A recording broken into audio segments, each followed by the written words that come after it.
New York, home to some big rats, that giant green babe with a torch and a bunch of turtles for some reason. Now, I've never been to the Big Apple, but if it's anything like London, I don't want to.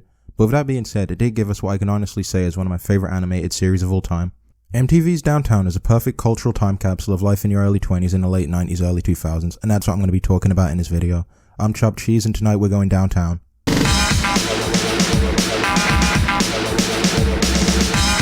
But first, a little backstory. Downtown was created by Chris Pranosky, a former animator on Beavis and Butt-Head and Daria, who later went on to found the animation studio Titmouse. Downtown lasted for a single season consisting of 13 episodes and aired from August to November 1999. The show was produced by MTV Animations, a division of MTV Network obviously, who also produced some bangers like the Mags, Aeon Flusk, and Beavis and Butt-Head. Diarrhea, cha-cha-cha, diarrhea, cha-cha-cha, diarrhea, cha-cha-cha. The show used a lot of licensed music rather than an original score, which made a release for a DVD very unlikely, which totally blows since I'm a huge sucker for physical media and this would make a sweet addition to my collection. The show also got a nomination for a Primetime Emmy Award in the year 2000 for Outstanding Animated Program for the episode Before and After. Okay, now I can talk about the actual show. Downtown is a slice-of-life show that follows Alex, a 20-year-old something dude and his friends, going about their day-to-day lives and doing average stuff, like moving into a new apartment, going out drinking or going on the subway, which on its own sounds great, but if anything maybe a little bland. But what I think really sets the show apart is its dialogue and animation. I'll start with the dialogue because that's probably the most interesting thing about the show to me. If you've seen the show, you'll probably notice how natural the conversations between characters sound, and that's because a lot of the dialogue is based on actual interviews with real people. Pranosky and his crew would hit up Washington Square Park and interview young adults and teens who they later turned into the main cast of the show, which I think is a genius idea. Kinda reminds me how Ralph Bakshi would record people for Fritz the Cat. The bosses! They ride around in limousines! Get the fuck off my car!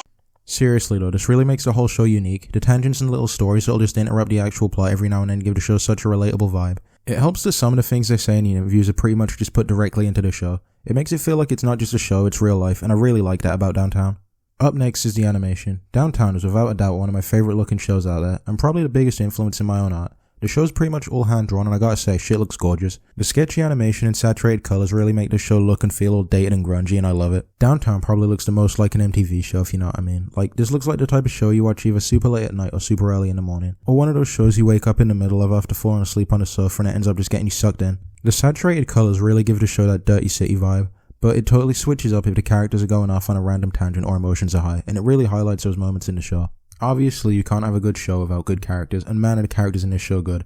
The main characters in the show are Alex, his best friend Jen, Goat, his sister Chaka, and her friends Mecca, Fruity, and Matt, who I all think play a pretty important role in the show and all represent different aspects of living as a young adult. And I'm going to go through all of them now, starting with Fruity and Matt. Now these dudes are probably the most detached from the group since they're more of Chaka's friends than anything else, which isn't to say there's not a lot to talk about. Matt's a laid-back skater dude and graffiti artist that works with Serena at the comic shop, and Fruity's just a dude trying to score. He's always flirting with chicks or talking about them. I think these two play off each other really well, with Fruity's impulsive, brash personality and Matt's more chilled, down-to-earth outlook on things. They really make a fun pair. I think that Fruity represents that guy you grew up with that was obsessed with women. Downtown came out after Avenger of the Nerds and around the same time as the first American Pie movie, and I feel like he's a more realistic version of the horny teen characters in those types of films. Too bad for her that Fruity has a crush on you. Yeah, well, that explains the constant groping all the time. But no. Chaka and Mecca are pretty similar to Fruity and Matt, with Mecca being a calm, down-to-earth romantic, while Chaka only thinks about boys and going to parties. I think Chaka's a great foil for Alex, with her being a carefree, super confident party girl that does whatever she wants, while Alex is a boring, self-conscious dude with a pretty boring life. Go on, Alex. When was the last time you visited the booty quadrant? Alright, time to talk about the Goat. Goat's a total freak and probably the funniest character in the show. He's definitely the craziest. He's confident and does whatever he wants, and he's pretty chill in whatever situation he's in. Basically everything that Alex isn't. Like Chaka, he's a pretty decent foil for Alex, which is definitely shown in my favourite episode, Hotel Bar, where Goat and Chaka convince him to go out drinking with Goat, which I'll talk about later. I don't know how much it's going to be, so here's my credit card. But be careful with it. The interest rate is a mother. Rock on! Jen's probably my favourite character in the show. As Alex's cynical and sarcastic best friend, she's always giving Alex the hard truth whether he wants to hear it or not. She's kind of his straight man, always giving him shit for being so obsessed with Serena even though he doesn't have the balls to talk to her and barely knows her. You obsess over like fantasy goth girls so you don't have to deal with real women with actual human flaws. Even though they're both single shut-ins, she's a lot less miserable than Alex is, since I feel like she's a lot more in control and content with her life than Alex, and unlike Alex, she's a lot more ready to make a change if she wants to. Serena is probably the most normal character in the show outside of Matt, but because of the way she dresses, everyone just assumes she's some kind of devil worshipper or dominatrix or something. All the nerds in the show constantly fawn over her, even though the only thing they know about her is she's a goth chick, which if you've seen modern day nerds hasn't changed a bit. It kinda sucks though, since she's probably the most complex character in the show after Alex. She talks about her problems with men, her issues with her identity, and plays the Ziffer, whatever that is. I think that was the idea though, since even though she communicates all this to Alex, he just kinda sees her as a goth chick who works at the comic store. Oh, my name's Serena, bro. Not that you wanted to know or anything. Which brings us to our main man Alex, the 20-something high-ambition, low-drive main character of Downtown. He struggles to figure out and get what he wants in a couple episodes, like he knows what he wants out of his life, but sometimes he has a difficult time actually taking it, which I'll talk about later. I can't fathom how much I hate this nigger in the first half of the last episode though. Like, he's a little shitty throughout the whole show, but damn dude, this guy fucking blows. But like I said earlier, kinda mirrors the whole dudes going crazy over goth chicks just cause they're goth. He finally gets the chance to go on a sort of date with Serena, and seems to make her feel happy and more comfortable in just being herself instead of what she thinks she should be, but he starts getting second thoughts about it when she stops wearing makeup and wearing all black. But he kinda redeems himself when he decides to try and track down Chaka instead of meeting up with Serena. Seriously though, this dude should be in the same conversation as Mordecai and Finn. Dude's down bad. Well, that's all the characters in Downtown done. Now I can talk about a couple of my thoughts about the show as a whole. I'll be back after this dope bumper.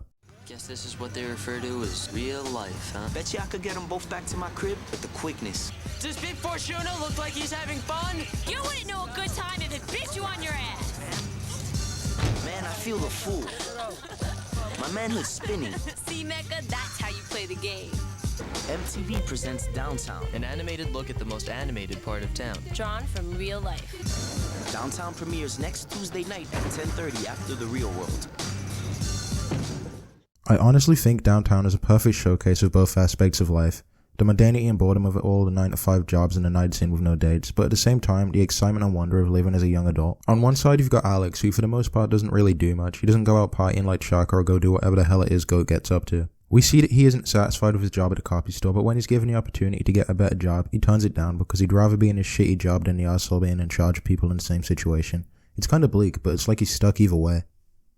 It's kinda similar to the episode The Con, where Alex spends the whole episode searching for the last figure he needs for his collection, and when he's finally close to getting it, he gives it up because he doesn't want to turn into one of those dudes who's still obsessed with toys and stuff in their 40s. There's a lot of times where Alex gets the chance to get what he wants in his life, but at the last second he goes against it. I think that's because Alex, as much as he says he wants his life to change and get out of the life he's stuck in, he can't because he's comfortable, and change is scary. And I'm sure that's something a lot of people in their early 20s can relate to. I know I definitely can. But as depressing as that sounds, I obviously don't think that's all this show is about, not by a long shot. I think the best thing about Downtown is that the best way to describe it is that it's just a bunch of friends hanging out. I feel like I kinda made it out that Downtown is just like this super depressing show just now, but that's not the case at all. I said earlier that I think both Chaka and Goat were good foils to Alex, but I feel like in a way everybody in Downtown shows Alex that there's more to life than his lame job and not talking to Serena. Like in Hotel Bar, which I talked about earlier, the episode starts with Alex and Chaka arguing about how boring his life is, with Chaka even mocking him for his breakfast being the biggest decision in his life. But then Goat comes in and they both convince Alex to go out and try to pick up chicks instead of staying in and doing nothing. It's not all about Alex though. Even in this episode, the B-plot is Jen doing pretty much the exact same thing with her roommate Leah. And the second episode, Train Pain, is about Chaka and Mecca racing on the subway with Fruity and Matt to get to Coney Island. Which sounds insane to me because if the New York Underground is anything like the London Underground, fuck that. God, I hate London. Anyway, I think in my first bit I got a little morbid. It's not like Alex is some complete no-life that doesn't leave his house or anything. In the same episode, his plot is just him and Jen playing board games, and it's honestly really cute. Another great episode like this is Graffiti, which kind of funny story. When I first saw this episode in 2020, I think, I was like, whoa, and I got into graffiti for like a month. I even threw up an MTV logo in my old bedroom. Can I say throw up, or is that something only spray paint people can say? Anyway, back to Downtown. The episode's mainly about Matt taking Chaka and Fruity into the subway tunnels to do some graffiti art down there. Another great episode, by the way. There's a lot of really great art. What I like about this episode is it shows this beautiful secret world under New York right beneath everybody's feet. Obviously, I don't think Downtown is this super deep, complex story about life. Like I said, it's just a bunch of friends hanging out. But I think that's the point. Like I said earlier, the show looks dirty, dark and saturated and a little drained of color, but in the scenes where the guys are telling stories and junk, the color and art gets way more fluid and colorful. I think it kind of shows that life can be a little bland sometimes, but underneath that it can be fun and spontaneous. There is excitement in the world, you just gotta go out there and find it. This show had such a huge impact on me. I think I first watched it when I was starting college. I've always been into art and cartoons, but this show really hit different with me. Then I fell into a rabbit hole of other great cartoons that I knew about that I'd never thought to watch at the time. I went from watching Downtown to Duckman to the animated Spawn series. Then I actually started looking around and watching shows that I'd never even heard of before, like The Max and The Life and Times of Tim. And that's now probably one of my favorite shows of all time, and I never would have watched it if it wasn't for this show. Like I said, I've always been into art and cartoons, and at the beginning of the video I said this is probably one of the biggest influences of my own art. And this is kinda corny, but I've always wanted to make something and be seen and have something I've actually created out into the world. and I think the show kinda gave me that kick I needed to get off my ass and do it. I don't even think I would have started this channel if I didn't watch this show, so in a weird kinda way, it feels like I owed it to this show to make at least one video on it. I just hope I did it the justice it deserves. Sadly, the show suffered the same fate as a lot of MTV cartoons, only lasting for one season.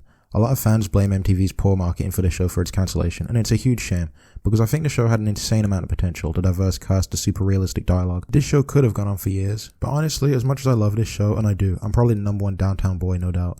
I kinda liked it was only 13 episodes, all of which you can find for free here on YouTube. I'll leave a link in the description. It's short, sweet, you can watch it all in a night, and I like it's kinda left on a bittersweet note.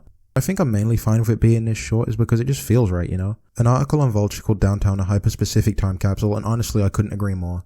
This show is a gorgeous look into the late 90s. I was born in 2003, so I can barely relate to a lot of the cultural aspects of the show, so it's super interesting for me to watch.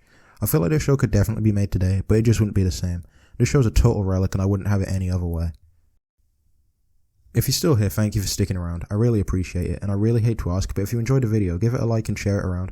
I really want to reach 100 subscribers, or at least a double digits by the end of the year, and it really helped me out. Follow my socials too if you got them. I post funnies on X sometimes, and I post whenever I upload a new video, so you won't miss out on more of my weird shit. Anyways, that's about all I got for this one. Hope you have a great day or night, and I'll catch you dudes in the next one. Come on in. Just chill out for a little bit. I'll be in my room spanking it.